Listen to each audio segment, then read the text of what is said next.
Good evening and welcome to the Nevis Newscast for today, Wednesday, May 27th, 2015. I am your presenter, Bronte Swanston Hendrickson. The Nevis Island Assembly's first sit-in for 2015 took place earlier today at the Assembly Chambers at Hamilton House. Here is more in this report. Nevis Limited Liability Company Amendment Ordinance 2015.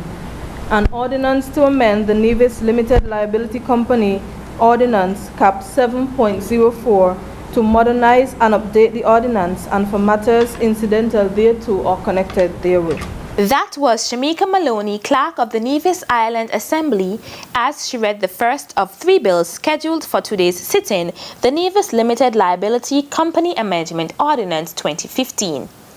Premier of Nevis and Minister of Finance, the Honorable Vance Emery, gave the rationale for the amendments to the bill. These amendments have been brought, Mr. President, to remove any inconsistencies which may have existed, or which existed in the parent bill, the Parent Act, and to standardize the legislation to give for the users, the practitioners in the Nevis financial services industry, a greater ease of doing business in Nevis. Leader of the opposition, the Honorable Joseph Parry, used the opportunity during the debate to chastise the government for the lack of movement in terms of the fight on crime on the island. He, however, said the bill would have been supported as it was in the best interest of the country. I support the bill. I support the bill because in looking through it, I see what is the efforts that are being made to ensure that we have a good bill. And that is good. Opposition member, the Honorable E. Roberto Hector, also supported the bill. He, however, suggested that the bill should have been repealed and a new bill enacted to replace it. By now, I guess I am known in these hallowed walls to support whatever come. That's the love I have for the country that I serve. With these few words, Mr. President, I wish this bill a safe passage through this honorable House. The government side supported the amendments. All three bills were passed today.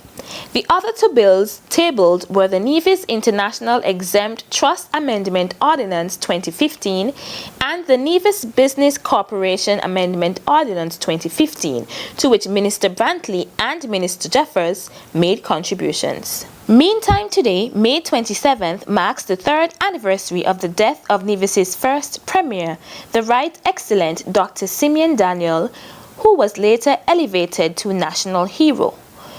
The Honorable Joseph Parry paid tributes to him when he began his debate at today's sitting of the Nevis Island Assembly. I think it is important that we do make a reminder to the people of Nevis of the many achievements of Dr. Simeon Daniel, and that we remind the people of Nevis that in terms of giving him honor, he stands with the outstanding heroes of St. Kitts and Nevis for their major contribution to the development not only of St. Kitts and Nevis, but of the Caribbean as a whole. The Honorable Mark Brantley also paid tributes to Daniel's memory. Let me join with the Honorable Leader of the Opposition and other members, no doubt, of this august body to express our deep appreciation for the life and times and work, body of work, of the late great Dr. Simeon Daniel, who now is among the pantheon of greats, a national hero for St. Kitts and Nevis. And I am confident, Mr. President, that he will, in the fullness of time, be appropriately honored, although perhaps he needs no such formal recognition, because his work speaks for him, I am confident that that will indeed happen. Sir Simeon Daniel was the Premier of Nevis from September 1983 to June 1992. He was posthumously named a national hero in 2013. I am Freddie Silibert reporting for the Nevis Newscast.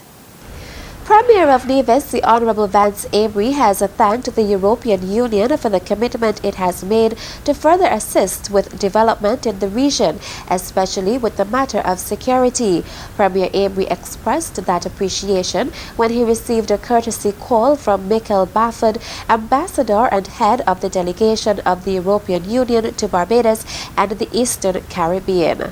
Ambassador Bafford has indicated a very keen interest from his European Union's grouping of assisting the Caribbean region and certainly St. Kitts and Nevis with the matter of security. I think all of us know the high priority which we place on security in St. Kitts and Nevis, and in Nevis it is certainly high priority for us, especially in the light of some of the heinous crimes we've had in the last couple of months, and which we need to come to grips with. And I want to thank you, Your Excellency, for your commitment to further discussion on this matter, not just with our Prime Minister in St. Kitts, but also with your colleagues, and also with the European Union, the European Commission, so that, whatever assistance you can give to us, we would be happy to have that assistance. It was a great pleasure for him to visit Nevis for the first time,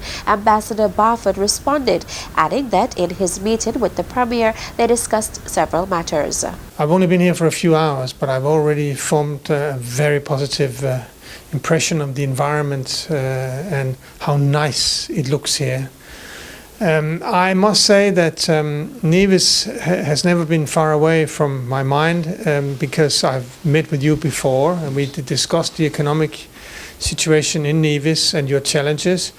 And today was very interesting, I thought, because we managed to cover a wide range of issues from health, renewable energy, and indeed security. I understand the security situation in Nevis much better now after having spoken to you than I did before.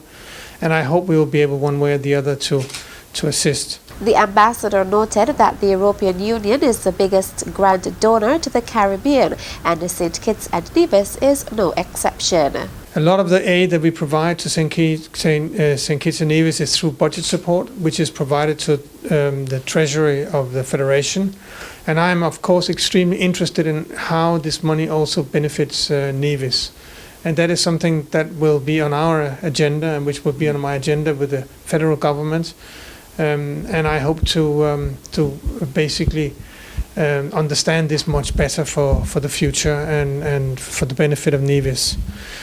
I would imagine that our cooperation will go a lot further than the little discussion we had today. And I would certainly like to invite officials of Nevis to come and visit me whenever they can, so that we can try to find areas of mutual interest where the European Union can assist. Nevis has enjoyed a long tradition of assistance from the European Union, including the reconstruction of the Alexandra Hospital and the development of a water project through support from the European Development Fund.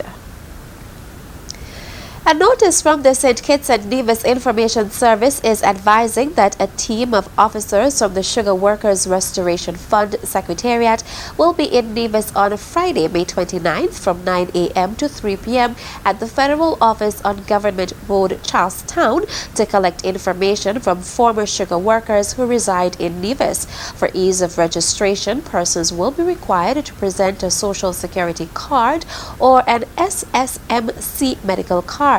Senior Minister and Minister of Labour, the Honourable Vance Avery, says the opening of the Sugar Workers Restoration Fund office is significant for persons both in St. Kitts and Nevis.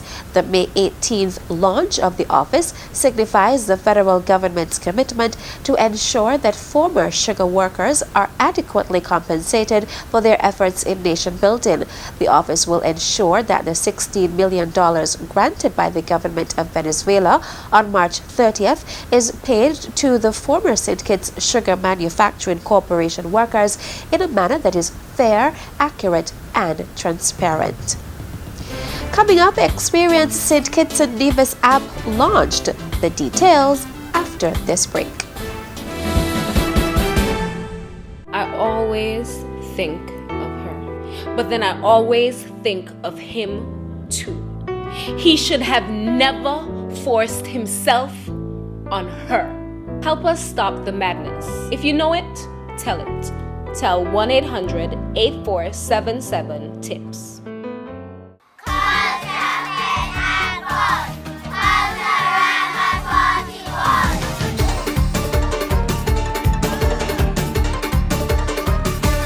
Culture, Fit and Fun. Culturama 41. Welcome back. Discussions on ways to strengthen bilateral relations and cooperation between the Russian Federation and St. Kitts and Nevis have taken place in Bastille. This was among topics reviewed at a meeting yesterday, Tuesday, May 26th, with St. Kitts and Nevis Prime Minister, the Honorable Dr. Timothy Harris, and His Excellency Vladimir Polonov, the Russian Federation's ambassador to St. Kitts and Nevis. Specific areas of discussions included the establishment of a visa-free travel agreement for citizens of both countries, opportunities for education and training in Russia, and the sharing of resources and experiences in crime fighting. Commenting on the visit, Prime Minister Harris stated that the Russian Federation is a key member of the economic group BRIC, and as such, innovation and technology have been key in the growth of their economy, and the embrace of those is critical to building sustainable small island states. He said St. Kitts and Nevis will seek to build mutual partnerships with countries like Russia that can help the country to achieve its national development goals. His Excellency Ambassador Polonov also met with the Honorable Mark Brantley, Minister of Foreign Affairs, and the Honorable Vincent Byron, Attorney General and Minister of Justice and Legal Affairs. During yesterday's meeting, Ambassador Polonov recalled his first courtesy call with Prime Minister Harris in November 2014 in his capacity as the leader of Team Unity. The Ministry of Tourism is describing the introduction of the destination mobile application Experience St. Kitts and Nevis as a move that is innovative and engaging. The mobile app was launched yesterday in an official ceremony at the Lime Beach Bar, where Policy and Regulations Officer John Hanley congratulated Mervyn Hanley and the Hanley Group for the initiative. The Ministry of Tourism solidly endorses any vehicle that brings positive exposure to the island of Nevis, and we laud Mervyn's sense of entrepreneurship and encourage the local business community to support this venture.